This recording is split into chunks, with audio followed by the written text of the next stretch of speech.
बिरसो मुंदानि फिलसारा बाची आसेमानि साल दक्षाबु जनजाति गौरव दिवसनि सामुं बतंगनो नाहारै बिलोनियाबो बखास्ते बेरेमनि सालथामनि बागै फोरोंमों पान्दा लुवाची जाखा बिलोनिया बखास्ते रिसुमुग ब्लकनि बिसिं खबजांनाय सारासिमा नलेज रिसर्च सेन्टारो स्रांसलो दिपर दामचिनि तामितंमनि जराबो जाति गोथार मुसुंमानि बिसिंतै मोताइजाजाक बिरसो मुंदानि मांगप्लियो खुमबगै खुलुमै लायखा थांमानजांनाय नारबायर बिलोनिया बखास्ते तिप्रासा हामक्राय तांपेदिकनि लुवाची मुंबाइ संचा पांडव मानजगैखा बिलोनिया बखास्तेफा देवाशीष दास पौर परिषदनि चेयरमैन निखिल चंद्र गुप्त रिसुमुग ब्लकनि पंचायत समितिनि चेयरमैन शम्भु नाथकर डीसीएम खबई कोबनी आदंग्रक मानजग लायखा সরকার যে ব্যবস্থাপনা করেছে খুব ভালো উদ্দেশ্যের মধ্যে এটা সুযোগ আপনারা নেবেন ভালো করে শিখবেন শিখে গিয়ে ভুলে যাবেন না বলে গেলাম 3 দিনের জন্য আমরা ট্রেনিং নিলাম সবার সঙ্গে একটু আনন্দ করলাম কিছু রান্না করলাম তারপরে যাতে প্রাণী চলে যান চেষ্টা করবেন এখান থেকে শিখে যদি আমাকে প্রতিষ্ঠিত করতে হয় এবং এটার খুব ডিমান্ড আপনারা দেখেন ফাস্টফুডে এখন মানুষ ফাস্টফুড তো খাচ্ছে সঙ্গে হচ্ছে কোয়ালিটি কে কত ভালোভাবে পরিষ্কার পরিচ্ছন্নভাবে এবং খুব হাইজিনিকভাবে হেলদি যেটা শরীরের স্বাস্থ্যের পক্ষে ভালো হয় সেই ধরনের শিক্ষার চেষ্টা করবেন এবং পরবর্তী সময়ে সরকারি সাহায্যের প্রয়োজন হলে সরকারি সাহায্যের জন্য চাইবেন বিভিন্ন স্কিম আছে আমাদের সেইগুলির মাধ্যমে আমরা আর্থিকভাবে আপনাদেরকে সাহায্য করার চেষ্টা করব এবং ওই শিখে যাওয়ার পরে চেষ্টা করবেন আপনারা যাতে এটা একটা আউটলেট দিতে পারেন একটা ছোট স্টল হিসেবে করতে পারেন ছোট দোকান হিসেবে করতে পারেন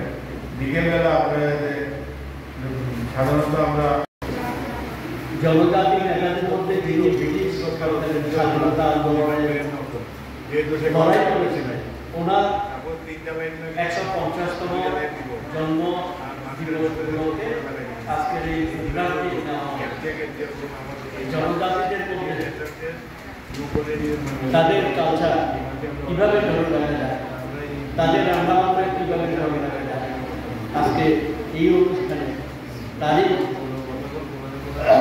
ব্যবস্থাপনা রয়েছে আমরা আশা করব যে আমাদের প্রতিটি এলাকার যে সমস্ত নিজস্ব আমাদের ভ্যারাইটি রয়েছে রান্নাবান্নার মধ্যে সেগুলি কীভাবে তুলে ধরা যায় শিক্ষার্থীদের মধ্যে সেই রকম একটা চেষ্টা এখানে করা হয়েছে এখানে ট্রেনিং মাস্টারমাস্টার রাখা হয়েছে ওনারা এই বিষয়ে সকলকে ট্রেনিং দেবে আমরা যদি এটার গুরুত্ব আমরা বুঝি তাহলে আমাদের ভাবতে হবে যে প্রতিটি লোকেরই কোনো না কোনো বিষয়ে দক্ষতা থাকতে হবে স্কিল থাকতে হবে যার যত বেশি স্কিল থাকবে সে তত বেশি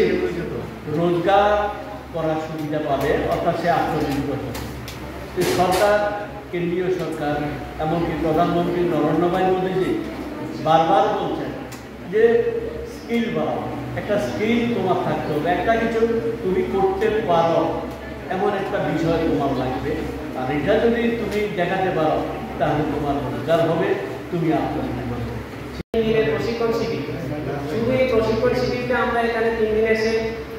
3 দিনের রান্নার কিছু আনন্দ উল্লাস করলাম আর কিছু খাওয়া দাওয়ার অ্যারেঞ্জমেন্ট করবো সেটার মধ্যে দিয়ে প্রশিক্ষণ শিবিরটা যাতে না থাকে আমার তরফ থেকে এটা আবেদন থাকবে যে এই প্রশিক্ষণ শিবিরের মধ্যে দিয়ে আমরা যারা এলাকার যে আর্থিক সামাজিক যে ডেভেলপমেন্ট হওয়ার দরকার এই আর্থসামাজিক ডেভেলপমেন্টের হওয়ার ক্ষেত্রে যাতে আমরা আজকের যে ক্ষুদ্র প্রয়াসটা রেখেছি আমাদের দপ্তরের তরফ থেকে তার যাতে সার্থক রূপ পায় পাশাপাশি আমি রাখবো এখানে আমরা জানি 30 জনের আমাদের এখানে ট্রেনিং প্রাপ্ত হয়েছে আমি যারা এখানে কর্মকর্তারা রয়েছে সকলের কাছে একটা আবেদন থাকবে এখানে হয়তোবা 30 জন এখানে আসেনি যারা আসেনি ওনাদেরকে হয়তোবা কি কারণে আসেনি তার জন্য অবগত করুন ওনার যে ডিসি বা যে জিপিগুলোর মধ্যে রয়েছে ওনাদেরকে অবগত করুন অন্য ওনাদের পরিবর্তে আরো বাকি দুদিন রয়েছে বিকল্প যাতে নাম আসে তার জন্য আপনারা পদক্ষেপ নিন আমরা চাইছি আমাদের মুখ্যমন্ত্রী চাইছে আমাদের প্রধানমন্ত্রী চাইছে যে বিগত দিনে জনজাতিদের নিয়ে যেভাবে রাজনীতিকরণ করা হতো, আমরা জনজাতিদের জন্য যেটা আমরা বলছি, আমাদের মুখ্যমন্ত্রী বলছে, আমাদের প্রধানমন্ত্রী বলছে যে সবকা সাথ সবকা বিকাশ আর সবকা বিশ্বাস, ওই লক্ষ্যে আমরা কাজ করছি। তার থেকে পিছনে নেই আমাদের ব্লক। আমাদের ব্লকে এখন বিগত কিছুদিনে আমরা যখনই নম্বর নির্বাচিত পঞ্চায়েত সমিতির চেয়ারম্যান হয়েছি, তখন থেকে আমরা টিআরএলের উদ্যোগে আমরা বিভিন্ন ধরনের ক্যাম্প করার চেষ্টা চালাচ্ছি, বিভিন্ন ধরনের ইন্ডাস্ট্রি খোলার জন্য। আমি প্রত্যেকটা সবার মধ্যে আমি কথাটা বলি যে আমরা প্রত্যেকটা দিদি যাতে আমরা যে বলি যে লাখপতি দিদি লাখপতি মা হয়, তার জন্য আমি প্রয়াস চালাচ্ছি। তো শুধু আমি পঞ্চায়েত সমিতির চেয়ারম্যান বা প্রধান বা ডিসি ডিএসসি চেয়ারম্যান ওনারা শুধু প্রয়াস করলে হবে না, বা ওনারা চেষ্টা চালালে সে তার সার্থক আসবে না। সার্থক তখনই আসবে আপনারা আজকে যেভাবে প্রশিক্ষণ নিচ্ছেন, তার প্রশিক্ষণটা শুধু এখানের মধ্যে সীমাবদ্ধ না থেকে প্রশিক্ষণটা এর বাইরে নিয়ে যখন বিগত কয়েকদিন পূর্বে আমাদের বিলোনিয়াতে